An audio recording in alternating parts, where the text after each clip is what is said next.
Bom dia a todos, vamos para mais um estudo da nossa lição da Escola Sabatina. Eu espero que você esteja bem. Hoje, na parte de domingo, missão nas regiões mais além. Se você não é inscrito no canal, por favor se inscreva, compartilhe, deixe seu like, deixe aí o seu comentário. Isso é muito importante para o desenvolvimento e o crescimento aí do nosso trabalho. Levar esperança, levar um pouco essa porção diária do maná para quem não conhece nada. Vamos lá. Missão nas regiões mais além. Lemos que Jesus levou seus discípulos a Genezaré e partindo Jesus dali foi para as partes de Tiro e Sidom. Por que razão os levou para Galileia, para esses lugares pagãos? A gente vai entender um pouquinho por que Jesus fez isso.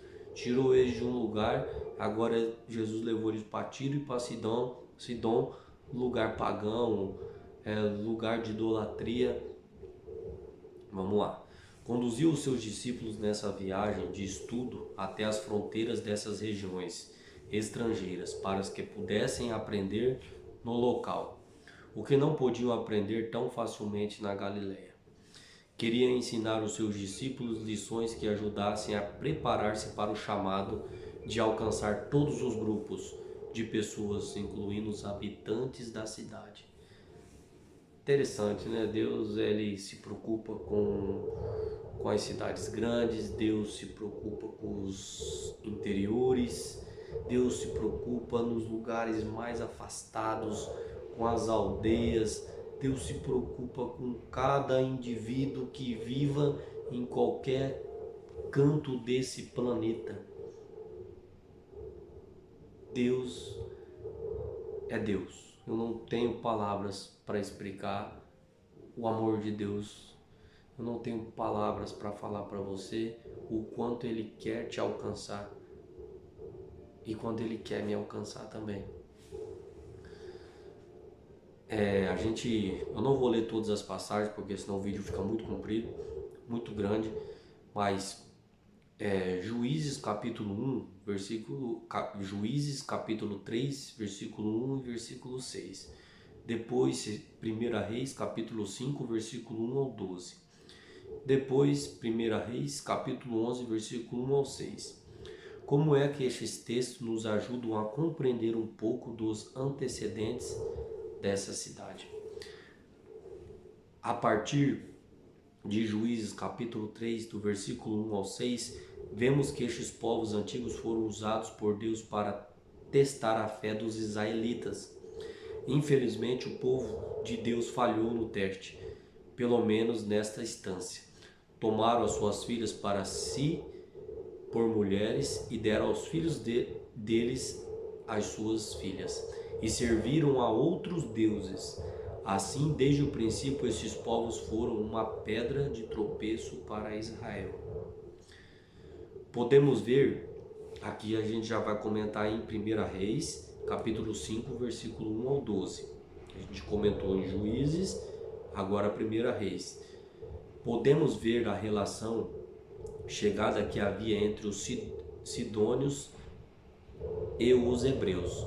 Embora num certo nível de laços econômicos fossem mutuamente benéficos, não há dúvida de que os hebreus foram ainda assim influenciados negativamente pelo paganismo e pela idolatria dos seus parceiros comerciais.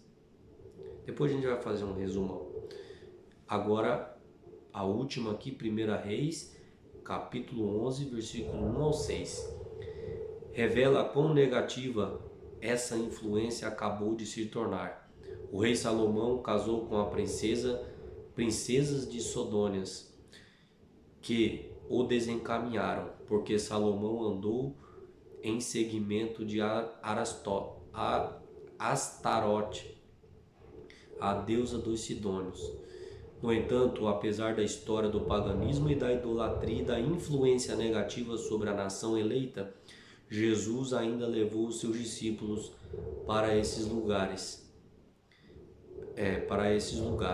Desta forma, iniciou a missão urbana, transcultural, confrontando seus preconceitos e fanatismos.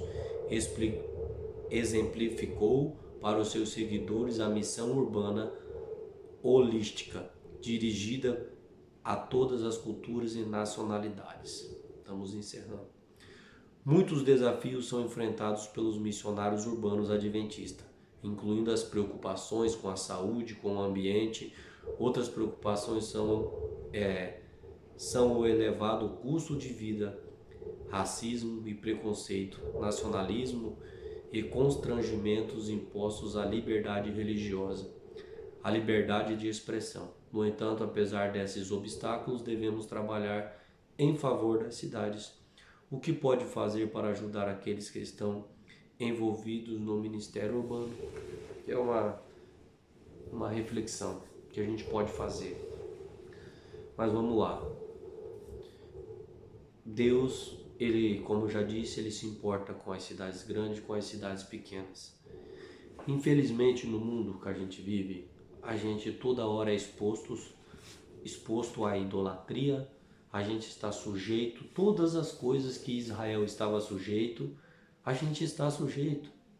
Os nossos filhos casar com mulheres que não temam a Deus, que não servem ao Senhor, as suas filhas, ou vice-versa.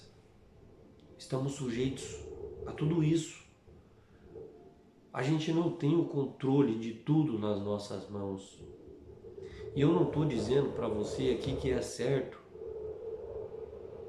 o seu filho ou sua filha casar com uma pessoa de fora, porque a Bíblia diz que não é. Tem que casar com uma pessoa da mesma fé, que professa a mesma fé, os mesmos costumes, para não haver tantas coisas que Salomão ergueu altares, porque elas serviam outros deuses.